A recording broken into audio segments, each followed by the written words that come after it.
بله سلام ګران زده کوونکو، خدایو کې چې ښه ورځ مو شروع کړي. یو ګشت بیا زه راغلم چې د نن درس تاسو ته تشریح کوم. نن کومه ورځ ده؟ نن د tisdagen den 6 oktober. نن ده شپږم د اکتوبر. یو تکست ده چې QR کود لري. لیسنا او لاس واورئ او بیا یې ووایئ. ایلیاس شاپر کلیدر. ایلیاس خریداری کوي کالی. ایلیاس شاپر کلیدر på Emporia. ایلیاس خریداری کوي کالی د امپوریا. Han köper en tröja, en t-shirt och en mössa. هغه وای خریداری کوي یو جاکټ، یو تی-شرت او یو هم خولۍ. Tröjan kostar 50 kronor. جاکټ قیمت لري 50 kronor. T-shirt kostar 20 kronor. تی-شرت قیمت لري 20 kronor. Mössan kostar 10 kronor. خولۍ قیمت لري 10 kronor. Elias betalar 80 kronor för allt. الیاس 80 kronor پرداختوي ټولو ته. یعنې ټولو ته مقصد خولۍ و جاکټ و نور څه شي و؟ خولۍ و جاکټ و تی-شرت. دا هم د نن ورځ کارخانگی ده.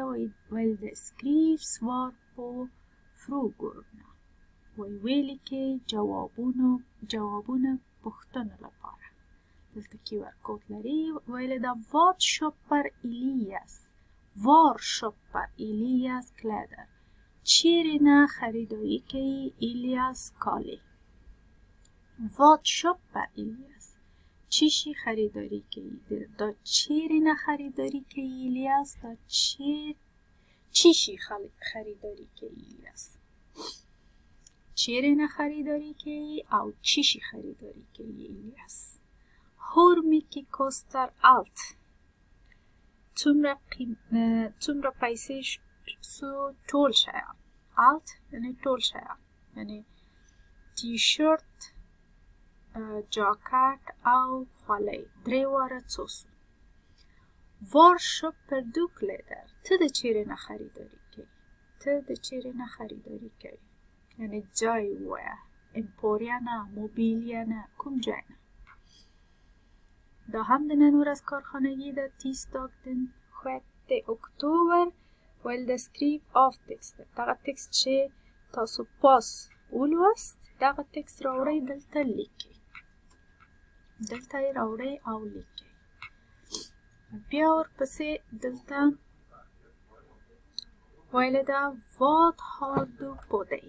چی شي ته خپل ځان کې لري. یعنی مقصد کالی ده. کوم شیان ته امداوس خپل ځان کې لري. prata med en kamrat. وی کوشش وکړئ چې یو څوک سره خبرې وکړئ.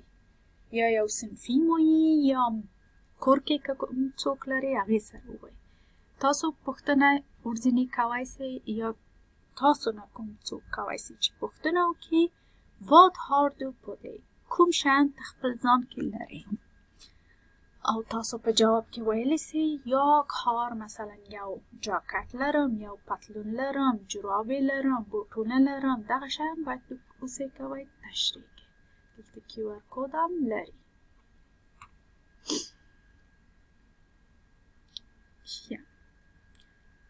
د deltid کارخانگیان هم دلته ختمیږي. زو heltid کارخانگیانو ته دا مو کړې ده. زو tisdag 6 oktober. ویل د nya ord. نوې لغتونه. les orden och skriv orden. وی اووایئ لغتونه او بیا یې ولیکئ لغتونه.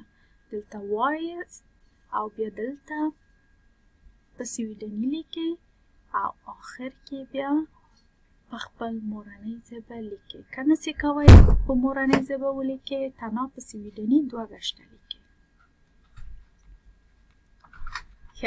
د لغتونو معنا چی شي ده؟ کلیدر کالی. behöver ضرورت. ضرورت درلودل، هار درلودل، اتپارینس، یو پتلون. خو مونږ او تاسو یو پتلون وایو، دوی یو جوړه پتلون ورته وایي. دوه پایڅې دوه شمیرل کیږي. یو جوړه پتلون. ett par strumpor، یو جوړه جورابې.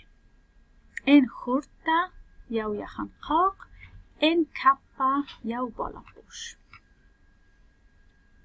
دا هم د سه شنبه ورځ کارخانگی ده. vad heter det på svenska؟ وای چی شي نومیږي دغه په سویډني؟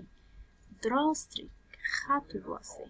مثلا دې ته په سویډني چی شي وایي؟ یو خط ورته باسئ. کارخانگیان ما هم دومره و. خدای وکړي چې تاسو پوه یاست. بیا هم که تاسو ته کوم مشکل را پیښیږي تاسو کولی سئ چې ما سره یا هم لیسا سره واتساپ کې په تماس سئ. ښه ورځ ولرئ. ښه وخت. خدای پامان.